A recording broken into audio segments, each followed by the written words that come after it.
I will caution, however, before this training, that this is timely information, meaning anything that is said today is going to be applicable to laws and standards and rules of today, and it is subject to change. Kind of how, at one point the minimum credit score did raise up, like Ken was saying, during COVID times. Well, these things are subject to change. So just make sure that, before going back and, when you watch this video and going back and talking to your customer about it, just make sure that you confirm the information, confirm the data. And, most of it should stand the test of time, I think. But again, anything in the mortgage industry is subject to change. Every time something major and dramatic happens in mortgages, you can kind of always, or in real estate, I should say, not just mortgages, you can kind of always plan on something in this industry is going to change. So, just keep that in mind. Take that with a grain of salt. Some of this will be timeless and some of this will be timely, but, it's up to us as agents to discern and know the difference, keep up with the laws, keep up with, the codes and kind of everything that we need to keep up with so that we can be the jack of all trades, that we can speak confidently, that we can speak intelligently to our customers about, what's going on in the market. So our guest speaker for today is Ken Chong of High Tech Lending. Ken is a personal friend of mine. I've known Ken for many, many years. We've worked with Ken for many, many years. We've done, a good amount of deals with the lender, with Ken as our lender. So when we have preferred vendors, preferred partners, we call them, which Ken Chong is one of Miranda Executive Realty's preferred partners, we don't take that lightly. We vet them out ourselves.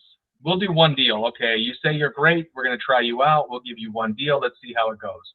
If you do end up being great, maybe we'll give you another deal, right? And we have to do a good amount of transactions with somebody to really know, do they fit our culture? Do they fit our values? Do they treat our customers the way that our customers should be treated, right? Because even though it's not really fair, when we refer a vendor or a partner or a contractor to our customers, it is a reflection of us.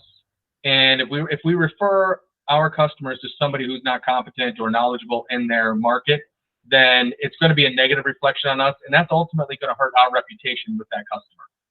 If you refer a contractor and the contractor comes in and takes the deposit but never starts the work and they lose that deposit, that's going to reflect on you. You didn't take the deposit, right? You're not the one not returning the phone calls. You're actually trying to help make it right now. You're calling the contractor and you're trying to get them to do what they said they were going to do, and they just disappeared.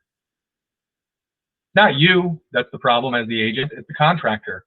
But unfortunately, because you introduced that contractor to that person and maybe didn't vet them out well enough, it is going to be a reflection on you, and it's going to affect your personal relationship with that customer, and it's going to affect your reputation for sure with that customer. So unless, in my opinion, unless you're going to personally guarantee somebody, your safer bet is to not refer somebody at all. Right? Hey, do you know a good plumber? No, I don't. I'm sorry. I just don't, right? So we're very careful about who we recommend business to. We're very careful about who we actually let get in front of the agents at MX Realty and do a training, because they have to fall with, they have a strict criteria to meet. Ken checks all those boxes. Like I say, I've known him for years. He is the owner of his company, High Tech Lending. So, that should tell you something as well. That actually, gives him a little bit more authority when you do refer a customer to Ken, you can tell them you're speaking directly to the owner, of that company. He's a direct lender, which means that he lends you his own money. This is money that's in his bank account that he's actually lending you. I'm just kidding. That's not what that means. Ken can tell you what a direct lender means. But he's a direct lender, which is actually a really important, aspect of the finance process, specifically of the underwriting process, right? I believe it makes it a little bit easier for Ken to work with certain people that need to do certain things to get your mortgage done, being the underwriter. And again, Ken Chong is our go-to lender. We like I say, we've worked with him for a long time. We have absolute trust in him. If Ken says he can do it, he's going to do it. And if he says he can't, you might not find anybody else that can. So unless that person's going to lend directly out of their pocket, which, just to be totally clear, Ken does not do. I don't think. Maybe he can clarify that. So done talking about Ken Chung here. I'm happy to let him take over here. And this is going to be an open format. So if throughout the way, if you have a question, just raise your hand, and Ken will be happy to clarify. And at the end, if your question can wait to the end, go ahead and wait to the end, and we'll do a Q&A session at the end as well. Without further ado, ladies and gentlemen, Ken Chung.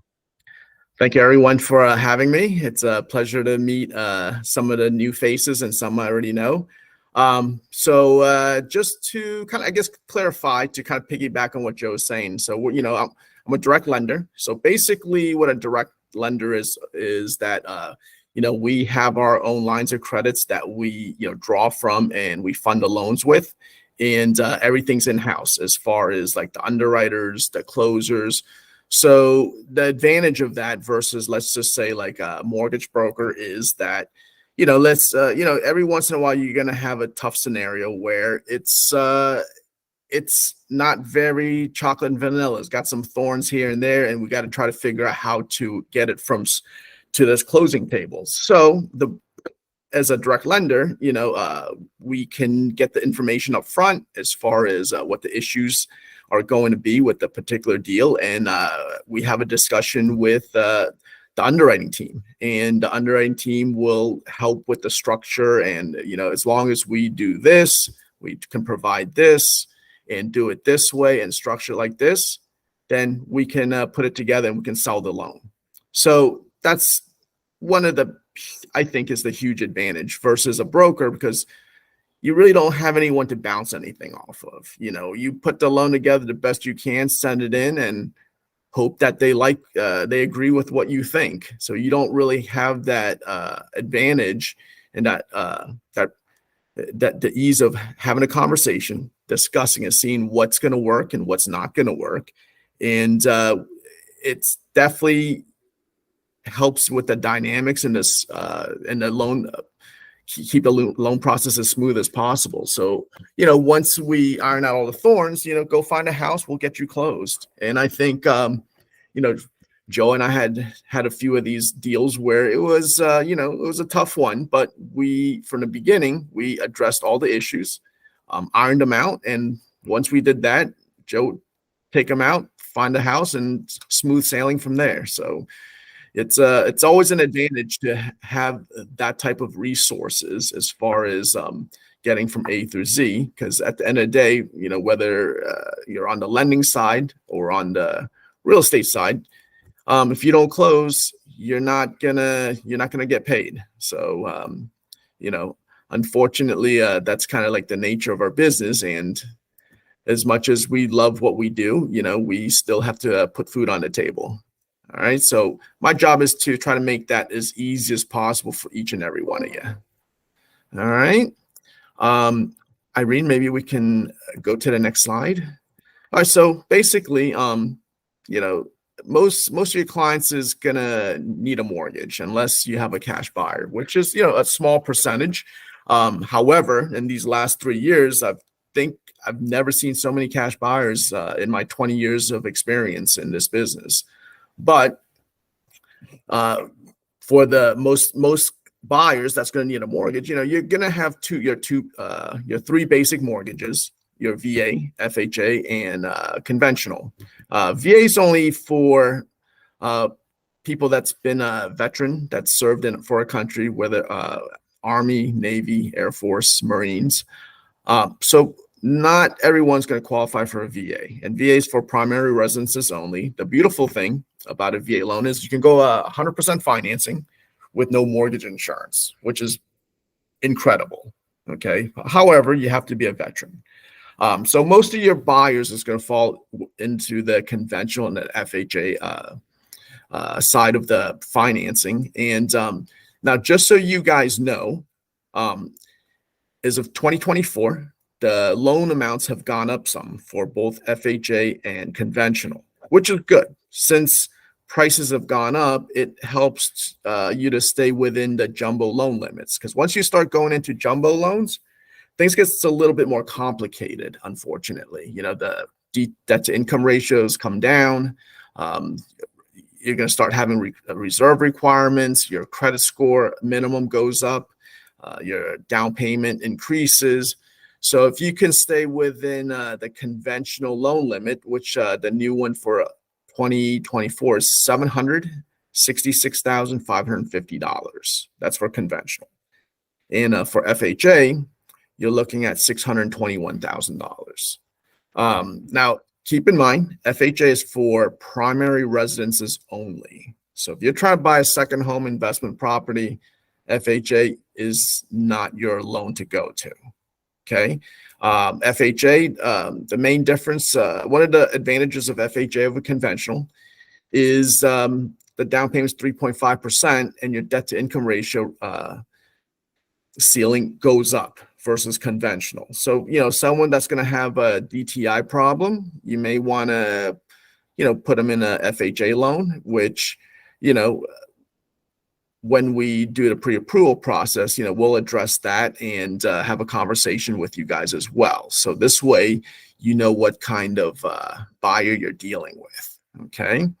And conventional, you can go as little as 3% down if you're a first-time home buyer, and all the way down to 20%. That's when you get rid of, avoid the PMI payment. Now, what the PMI stands for, private mortgage insurance, which I think most of you guys know, and you have to have 20% to avoid that. However, the PMI for FHA is for the life of the loan. Well, I'm sorry, for the life of the loan if you put 3.5% down. So if you put 10% down or more, it's only for 13 years. Okay. Now, as far as the basics goes, I just want to kind of address those because I think Joe wanted me to discuss with you guys condos. And if we want to discuss a little bit more about mortgages, we can kind of maybe do like another training on that. So let's go to the next slide. Irene. Okay, yeah. So we want to touch on the current interest rates, right? This was as of Friday. Friday's rates for a 30-year fix, you're somewhere around like 7%, mid sixes for 15. However, based on today, you're a little bit lower than that. So just keep in mind rates go up and down on a daily basis. So you can always give me a call, shoot me a text to see what they're at if you have a client that needs a quote for rates, and be glad to help. All right, next slide, please. Here's another chart as far as what the rates are going for. Anywhere from your 30-year fixes, 15 years, your ARMs, jumbos, FHA, VA. Again, if you need a quote, feel free to get in touch with me. All right, next slide, please. And then these are the refinance rates currently. Refinance rates are a touch higher than purchases, just an FYI. Okay, next slide, please.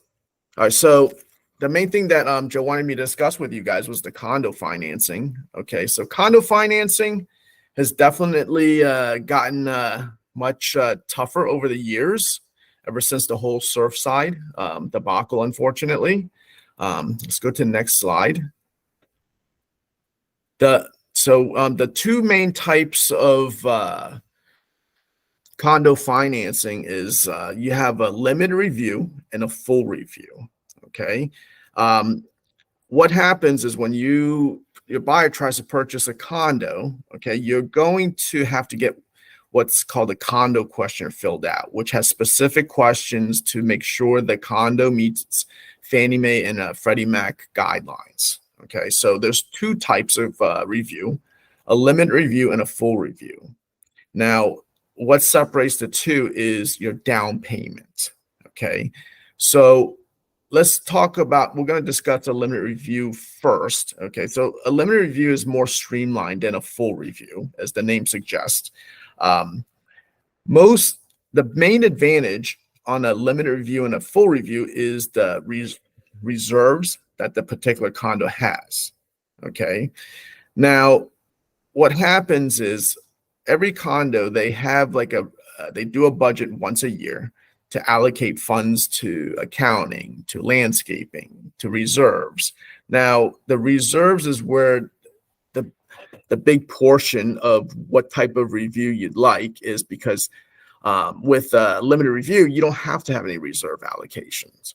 Okay. And because these condo associations, they want to try to keep that monthly condo fee as low as possible. And what happens is I've seen condos where they don't hold any reserves, and some hold maybe like 5% reserves. Well, but Fannie Mae guideline requires like a 10% reserve allocation. So what that means is, to make math easy, so let's just say it costs $1 million a year to run the condo. Okay, between accounting, landscaping, pools, security, et cetera, et cetera. So 10% of $1 million would be $100,000. So what that means is, on the budget, when you look at it, the allocations that's going towards reserves has to be at least $100,000.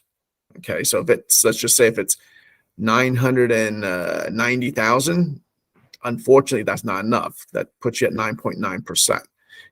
Unfortunately there's no exceptions to the reserve requirements. So that's the reason why a lot of people, to get around the no reserve or the lack of reserve requirements from Fannie Mae, they have to put at least 25% down, unfortunately.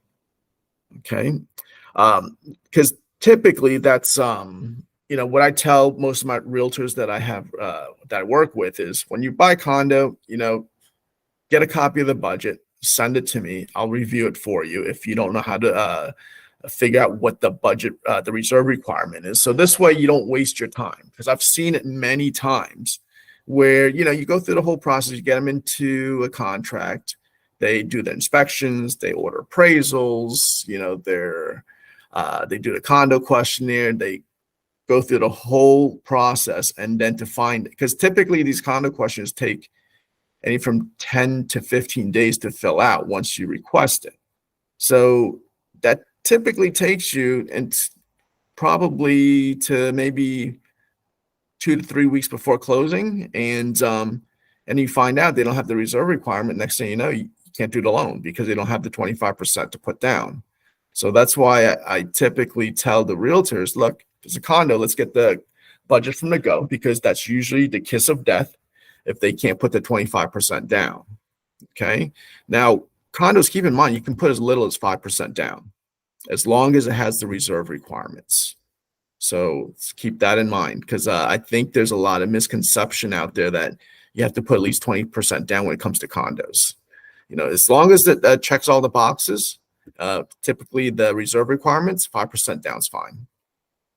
All right, let's go to the next slide. So as far as like limited reviews, okay, you can do them on primary residences, second homes, even on investment properties. Okay, now the only thing that changes is the loan to values. Let's go to the next slide. I believe the next slide will talk about the different loan to values. All right, so for primary residences, you can go 25% down, which takes you to the limited review requirements. Now, it's not often, but sometimes you can do like a first and second to get 75%. So what that is you're going to do a first for 75%, and then you're going to do a 10% second. Now, what happens is that the 10% second has different requirements, because typically on a conventional loan, you can go up to right below 50% debt to income ratios, for example, where the second may not allow you to go over 43%. Okay, and they're going to have credit score requirements. So let's just say that your debt to income ratio is 47%. That would kind of disqualify you for the second if you didn't have the 25% to put down. Okay, and the credit score requirements typically over 700 credit scores, which if the client, let's just say, meets all the criteria but has 680, unfortunately they wouldn't be able to get a second to meet help with that down payment. Okay. Second homes, investment properties. To get the limited review, you have to put at least 30% down. They don't do seconds on second and investment properties. Going back to the second mortgages, there used to be more lenders that'll do a second behind a first for condos to get you down to that 25% limited review. However, as of late, they've a few of them have dropped out, and unfortunately, more and more I see that they're starting not to do those. So if you have someone that needs that, you might want to move quick. All right, let's go to the next slide. So here's some of the key things you want to keep in mind for your condo reviews. Okay, now there's definitely a lot more questions, but these are the ones that typically pop up that causes a condo not to be approved. Okay, so first one, pending litigations. We got to make sure there's no pending litigations on the property. So some pending litigations, Fannie Mae will allow. For example, let's just say someone maybe tripped on the sidewalk leading into the condo, for example, and is suing because they tripped and thinks it's the condo's fault. Something like that is not a big deal. We can get around it. But the types of pending litigations would be, let's just say the condo association's suing the builder that there's cracks in the foundation of the condo. Now that's going to be a problem. Any type of litigation that involves health hazards that could present some health hazards for the people that live in the condo, that's when you're not going to get it approved. Okay. And HOA monthly condo delinquencies. Can't have more than 15% delinquencies on the monthly condo payments. So for example, if there's 100 units, if there's more than 15%, 15 units delinquent, then we wouldn't be able to do it. Okay. Because basically their thought process is, let's just say for argument's sake, if 50% of the people aren't paying their condo dues, what's going to happen is just not going to be enough funds to fix, let's say, the pool or landscape or management. So if you can't fund those types of services, then the condo is going to get run down. So that's how lenders look at that. Okay. And third is no rec leases. Rec leases is basically when the condo leases the recreational areas. Let's say, for example, the clubhouse, if there's like the tennis courts or whatnot. Okay, these are typically common in 55 and older. So I can tell you for example, Century Village, okay, they have rec leases, and unfortunately, Fannie Mae and Freddie Mac doesn't loan in that particular community. Okay. And this is kind of the big one ever since the Surfside issue happened a couple of years ago, is this 40-year inspection. Now, I believe it was last year when they passed a law that anytime there's a condo that's 40 years or older, they must get the 40-year inspection done. So a lot of this 40-year inspection is not cheap. My understanding is it's quite expensive. Okay, so if a condo doesn't have a strong reserve, what they typically have to do is, one, they postpone this 40-year inspection. So if it's not done, then unfortunately, you're not going to be able to get a loan in there. Okay, or they have to do a special assessment, and for X amount of months to raise that money. Now, let's go to the next slide. And here are some of the things you want to know about the 40-year inspection is that if there's once they do the 40-year inspection, if they find things that needs to be fixed, okay, those items need to be fixed prior to being able to fund a loan in there. So let's just say, they do the 40-year inspection, they find cracks in the foundation, for example. So they're gonna need the condo association to fix that prior to giving them a passing grade on that inspection. And that could take it could be quick, or it could take a couple months, because if the condo association doesn't have the funds to pay for these things to be fixed, they're gonna have to meet with the board, with the people that are living in the condo, and do another special assessment. And depending on how quick that gets done, that's gonna put the condo into a situation where it could be a while before you can get funding in there.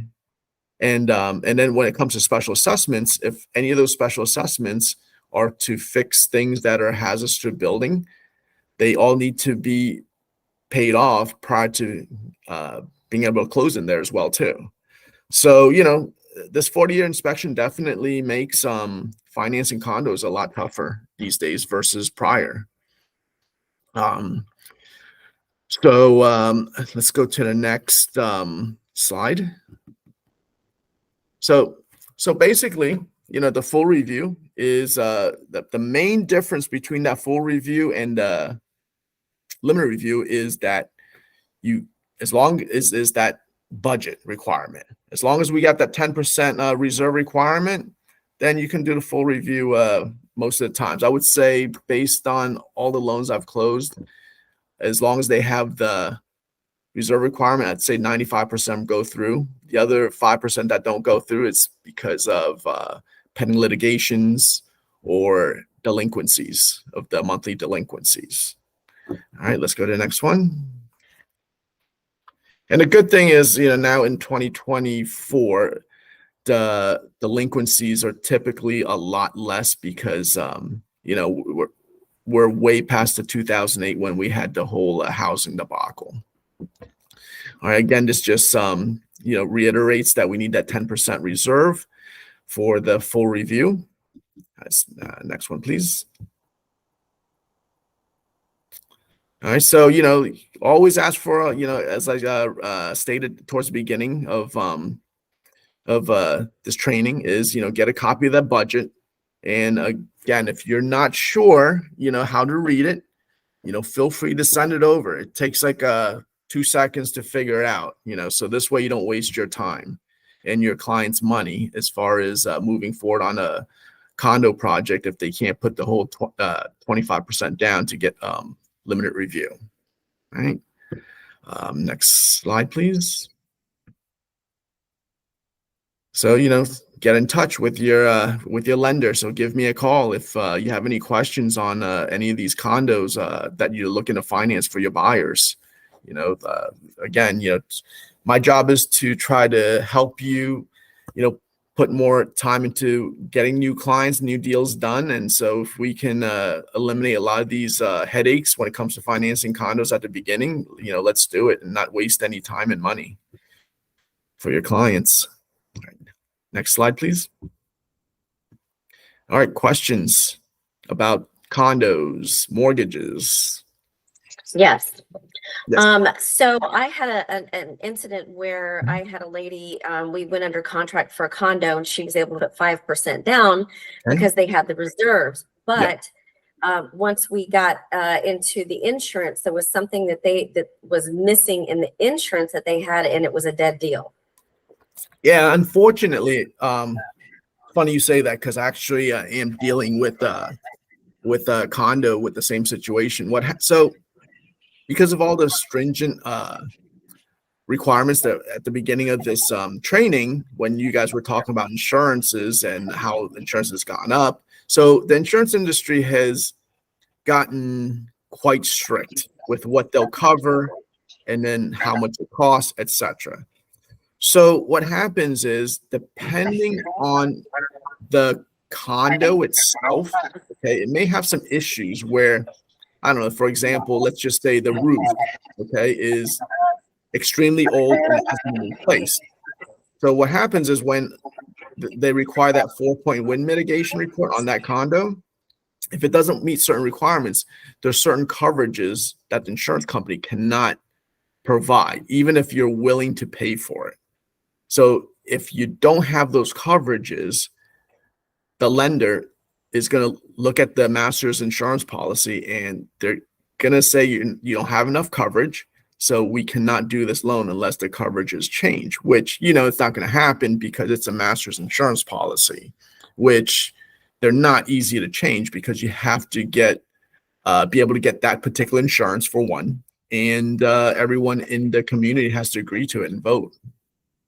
So it's that's an issue as well too. Insurances sometimes it's rare, but it does happen.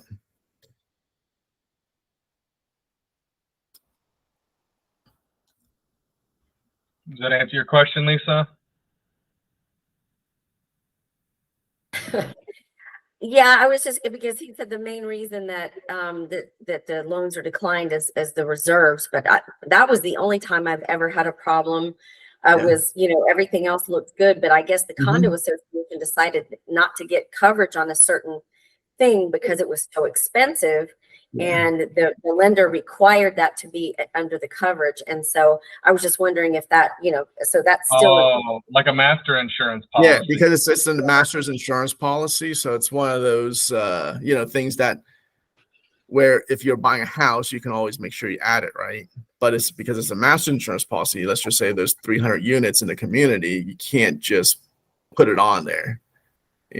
Because because it was going to be really expensive. So they decided to forego on that one particular area of insurance. And the lender said, forget it. They're not going to lend, even though the reserves were there. So I just wanted to, mention that can be a problem too. That definitely could be a problem. But it's rare, but it could be a problem. However, I think it's starting to happen more and more, unfortunately. So it would be safe to say that if we came to you with not only the budget, we should also come to you to look over the master insurance policy as well. I mean, if you want to, get a leg up on that, we can definitely do that as well too. Yeah, absolutely. Okay, that's why I was just curious. Yep. So I think that would apply more towards like older condos, like a lot of the newer ones. You're not going to have that issue. That's right. Yeah. So it's going to apply more to the older ones. Sure, that makes sense. Yeah. Thank you. Yep. Go ahead, Lorna. Hey, Lorna. So, hey, Ken. So I know we're hot on condos, but my question is not about condos because we've been seeing what's going on with all these crazy assessments and everybody's like freaking out with the condos. So that's a tough thing right now. Yep. But I do want to ask you this, and it's something I've always been curious about. Excuse me.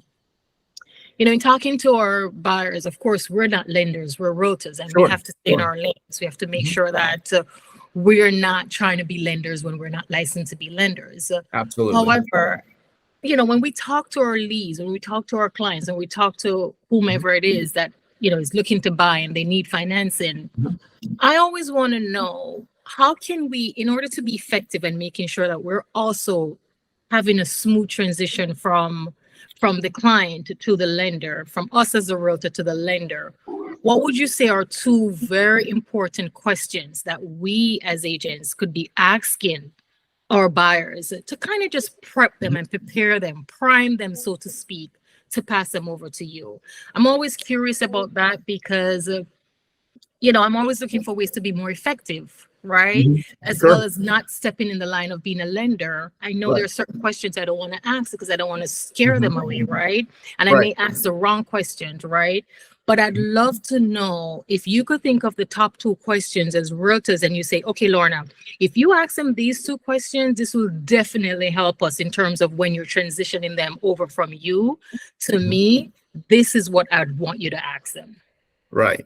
I mean, I would say the top two without, going into the lender side, because you don't want to scare them away at the same time, right? Because sometimes I think when you're talking to a buyer, if you get too personal, they may say maybe shut down on you. Okay, so I think the two best questions to ask is are you self-employed, or if you work for a company? So this way we can kind of figure out if they're going to be W-2 to a buyer or someone that's self-employed. Okay, because obviously self-employed buyers, Most people are self-employed, they don't show all their income. So we kind of Right. know, all right, so where to kind of place them. Okay. And when you ask them that, there's a 50% chance that they tell you what they do. Okay. So for example, I'm an engineer, so I've been working for this company for XYZ years. Or they may tell you, oh, I work at Publix and, I stock shelves. So why that's important is, then you kind of can take that information and kind of leads into the second question that that you can ask is, are you going to be the only borrower? Okay. Are you going to be do you have a significant other that's going to be on this loan with you? So reason being is, so if going back to the example, if they tell you I work at Publix and I stock shelves, is like chances are, his income's not that high. Then you want to know if there's a second borrower to kind of help boost the income and help with the qualifications for a higher loan amount. So this way, if you can kind of get a better profile of what you're working with as far as the buyer, if they're looking for a condo or a house. So obviously, someone at the 200 range, they're going to be looking for a condo, or someone 500 plus looking for a house. So I think those would be the two best questions to kind of vet out the potential buyer. And I can definitely help you out with the rest and get the specifics from them. And we take it from there. Right. So of course the objective is not for us to, because we're not vetting anybody to turn them down or approve them for jobs. Absolutely. We're just kind of just helping to make that process a little bit smoother in terms of transitioning over to you. So I would give you a call and say, hey, Ken, these are the two key pieces of information that I want you to know up front when you talk to this client, because there may be other stuff that I'm not privy to that you as a lender, you'll be able to really just sit through and find that information and say, what, Lorna, actually they answered these two questions, but I was able to figure something out and kind of put them into a different whatever it is category or whatever it is as you lenders do. So no, I appreciate that. I've always wanted to know in terms of just how to be more effective in terms of that. So thank you.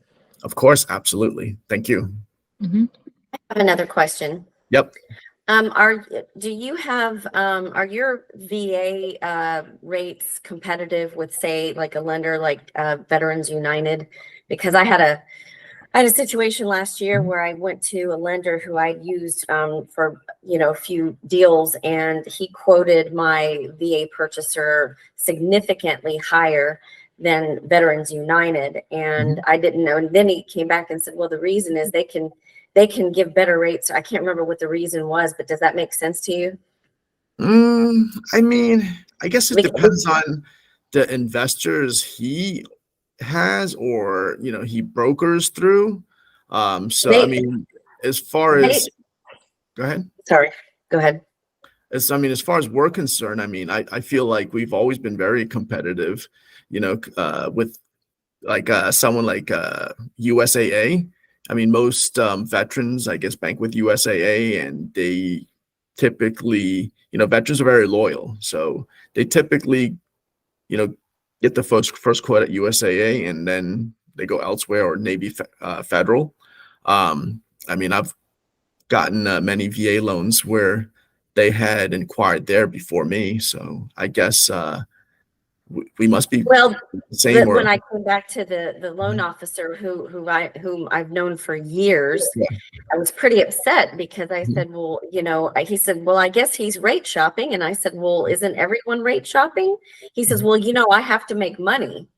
And I was like, wow, okay. I didn't know how to take that. I was like, I know everybody needs to make money, but my God, it was significantly higher, and he's a veteran. I was really upset. So to Joe's point earlier, it made me look bad for recommending this lender. I was really upset. Right. I think I don't want to, assume or, say something, make a comment that I don't really know the situation. But, I think, because at the end of the day, as lenders, we all pretty much get the same rates, give or take an 8 to a 0.25% max. And I think it's just how you package the deal, So So I don't know if, you know, with you saying that comment that I got to make money too, maybe he was having a bad month, I don't know, and he charged a little bit more, I don't know. It's hard to say, because again, my experience going up against USAA and Navy Federal, I've sometimes I beat them, sometimes I don't. It all depends on market conditions. I For gotcha.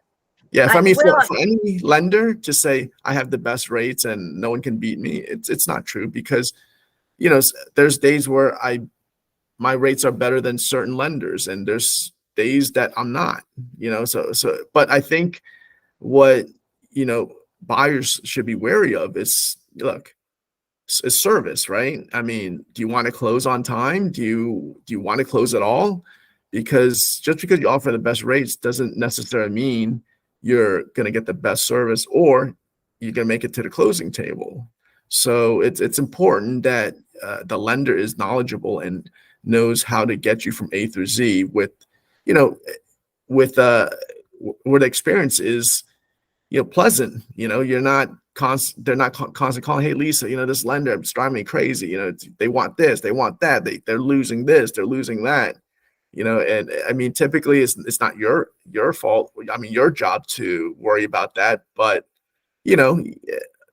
buyers always going to have they're always going to complain to you before anyone else. So so I think those are things that buyers need to take in consideration, because sometimes if the rate's a little bit higher, it may be like an eighth or a quarter. But let's just say, for argument's sake, if what you say the bank was that they used?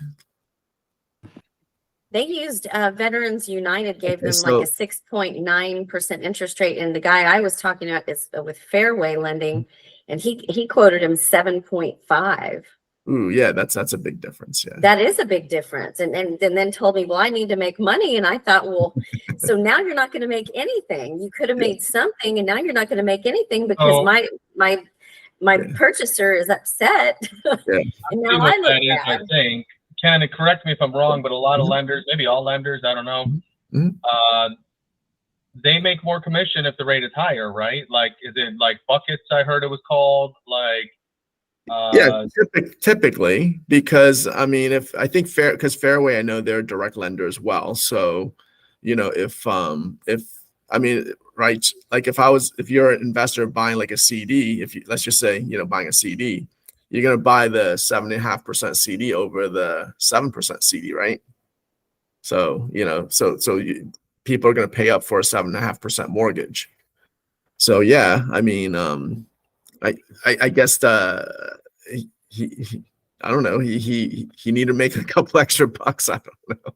Well, By and large, I think though, like most lenders are working out of the same products, right? Yeah. Conventional, Yeah, I VA, think FHA. There's some specialty programs out Yeah. there, like rehab loan kind of thing. Sure. But Fannie Mae, Freddie Mac, they're the big players in the game, I think, Mhm. right? So, interest rate is definitely important, and that's a big difference for sure. But I think also the thing to look at is, going to be closing costs as well. I remember Lisa, a mutual person that we know that used to do loans, and his whole thing was it's bare bones closing costs, right? So you don't get. Man, I've seen settlement statements. I remember I referred a customer to a lender that I just started using this lender. It was the first time I had referred this customer to somebody, and I saw the closing statement, and it was like every single line was filled for the buyer. It was like $200 here, $350 there, $15 there, $12, $70, $180, and all these like nickel and dime fees. And I didn't see it until the day before closing. So at that point, it's too late, right? I remember calling and saying, dude, you got to erase some of these, man. These are crazy. Oh, I can't. It was a big bank, right? It was one of the big, national banks.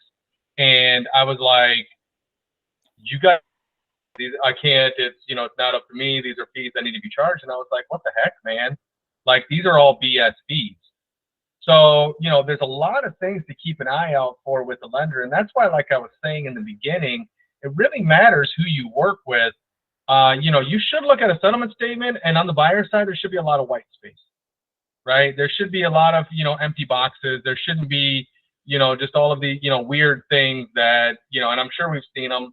I can't think of any off the top of my head, but just, like asinine fees that don't make any sense, right? Like, had to buy an extra pot of coffee because this person called me a lot fee, right? And you're just like, it's just coffee, dude, chill out.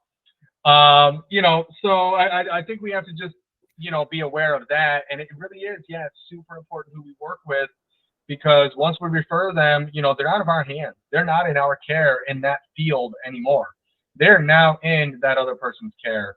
The number one thing is, we have 2 criteria to work with us, right? Number one is you have to be good at what you do, right? You have to be good at what you do. Like, if you're not good at what you do, and that there's a big umbrella. Good at what you do is a big umbrella, right? But as far as a lender, you should be able to make money on more than just one loan. You're not making, you shouldn't be making a year's mortgages on one loan. Like, oh, well, I got to make money too. Yeah, sure. So do we, right? So do I. But you make money on all of your customers, not just one of your customers, right? You're going to make money on other customers. And if you don't have other customers, well, the writing's on the wall, dude, right? If you have no customers and you didn't need to make so much money on this one customer, well, it's probably because you're not doing a good job, right? So I didn't appreciate it one bit, and I'll never use him again, ever. After that, it made me look bad. And, he did my loan. So, and my loan, I was kind of had a lot of stuff going on at that time. And now I'm thinking I trusted him. And now I'm thinking maybe he stuck me with a higher rate. Mine was a small loan, and he did facilitate a good deal for me.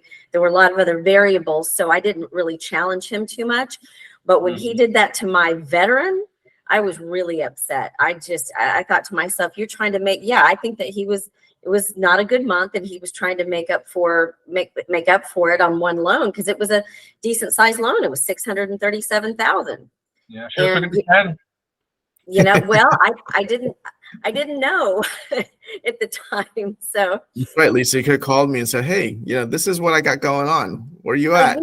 And from this point forward, I certainly will. You can count on that. Sounds good. You got it. Yeah.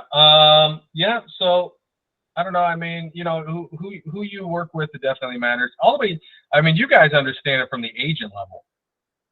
We've all worked with really good, capable, competent, knowledgeable agents. And you see the difference between working with that agent and, somebody who's just not capable, somebody who's easily overwhelmed, because this is an overwhelming industry, right? And, I'm dealing with this and this and this, and everybody, it's like, oh yeah, you're right, because I don't have problems. Yeah, my life is just, so simple. I'm not dealing with the same real estate things that you are. Obviously, yeah, you must be the only one going through this. No, it's just a matter of, capabilities.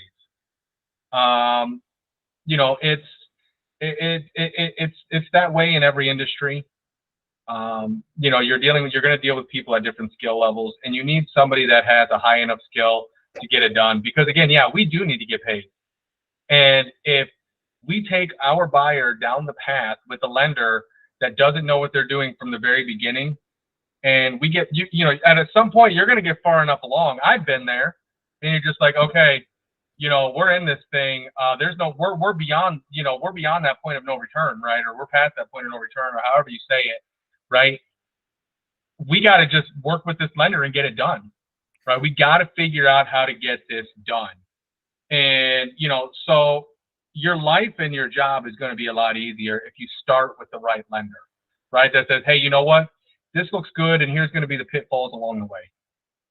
That's the person that you want to work with, right? Or, you know what, they need to do this in the meantime, or not going to work right now, but we can work on income by next year. Have them send me, their draft taxes before they submit them. I think we can make it happen, right? Whatever it ends up being, you're going to save a lot of your time, a lot of your heartache. you know, a lot of whatever by working with the right people and in the right fields. And if you can get the right lender, the right property inspector, the right insurance agent, you know, the right whatever throughout the entire process, right? The right agent on the other side, the right buyer, the right seller, like you get all the right people and it's just like this perfect storm and you're like, wow, this is amazing, right? That unicorn deal that happens, what, every once a year or once every 2 years, where it's just like everything went smooth and everything went well. And you're just like, what happened? You're right. You're waiting for the other shoe to drop and it never does. And you're like, is there even another shoe? I don't know. Right? Like that's what we want. And, you know, and these are the people that we recommend. You know, that's why we call them our preferred partners. They've been vetted and that list is updated. You know, you can find it in Trello, might even be on our website. That list is updated. And if, you know, if one of our preferred partners lets us down, lets one of our agents down, lets one of our customers down, they get taken off, right? Because it's a whatever it takes mentality, legally, ethically, morally. We do whatever it takes to get done for our customers what needs to be done, right? And our preferred partner, if we recommend them, we expect nothing less than the same from them. I believe Ken to be that person, so that's why he's here right now. Does anybody else? It's 1 o'clock, so I know people got to wrap up and get back to their lives. Does anybody else have any questions?